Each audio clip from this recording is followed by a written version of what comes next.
Have you ever felt like a fraud? Even after accomplishing something amazing, is there a little voice in your head whispering, "You just got lucky. They're going to find you out soon"? If you've ever felt this way, you're not alone. In fact, a staggering 80% of successful people have experienced this exact feeling. It's a psychological condition that makes you doubt your own success, a persistent fear of being exposed as an imposter. Today, we're pulling back the curtain on this strange phenomenon known as Imposter Syndrome. We're going to decode this elaborate game your mind is playing on you, and by the end of this video, you'll have the tools to break free. So, what exactly is Imposter Syndrome? At its core, it's the intense internal feeling that you are a fraud, that you haven't truly earned your accomplishments.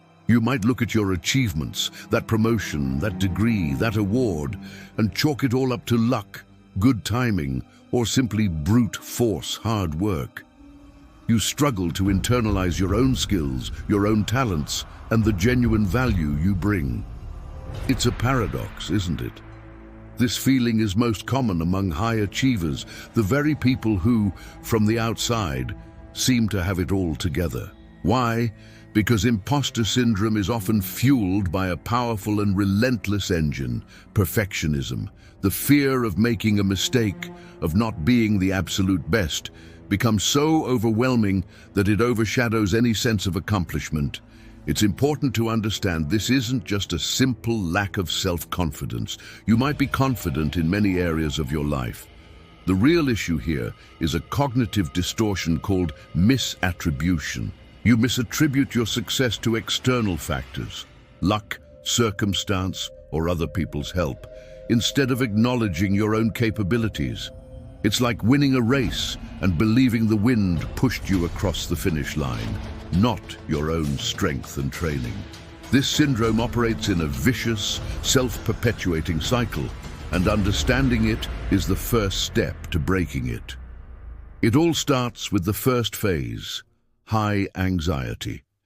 You're assigned a new task or face a new challenge, and immediately your mind floods with dread and self-doubt. You worry you won't be able to meet expectations. This anxiety kicks you into the second phase, over-preparation. To combat the fear of failure, you work excessively hard. You pull all-nighters, you double-check, triple-check, and quadruple-check everything. You leave no stone unturned, driven not by a passion for excellence, but by a terror of being found out. Then comes the third phase, temporary success. Because you've prepared so intensely, you succeed. You deliver the project, you pass the exam, you get the promotion. For a brief moment, there's a sense of relief, but this relief is short-lived because it immediately gives way to the fourth and most crucial phase, the feeling of, "I'm still a fraud." Instead of internalizing your success, you tell yourself, "See, I only succeeded because I worked 10 times harder than anyone else. If I were truly talented, it wouldn't have been so difficult." The success doesn't validate your skill. It only reinforces the belief that you have to overcompensate for a fundamental lack of ability. This cycle then repeats with the next challenge, each time strengthening the imposter feeling. Now, imposter syndrome isn't a one-size-fits-all experience. It manifests in different ways, and researchers have identified several common types. Let's look at 3 main ones. First, there's the perfectionist. For this type, anything less than 100% flawless is a total failure. They might get 99 out of 100 questions right, but they will fixate on that one single mistake. Their own impossibly high standards mean they are in a constant state of feeling like they've failed, no matter how much they achieve. Then we have the natural genius. This person believes that competence means success should come easily and naturally. If they have to struggle or put in a lot of effort to master something, they feel immense shame. They see effort not as part of the learning process, but as proof that they aren't a natural genius after all, and therefore an imposter. Finally, there's the soloist. The soloist has a deep-seated belief that they must accomplish everything on their own. Asking for help is, in their mind, a clear admission of failure and inadequacy. They refuse assistance, even when it would be wise or efficient to seek it, because they feel that needing help proves they aren't capable enough on their own. Do any of these sound familiar? Recognizing your type can be a powerful step toward understanding and challenging these thought patterns. So, how do you break this draining cycle? How do you escape the mental prison of imposter syndrome? The key lies in actively reframing your definition of success and your relationship with achievement. It takes conscious effort, but it is absolutely possible. The first step is to keep a record of evidence. Start a journal or a document and list your achievements, big and small.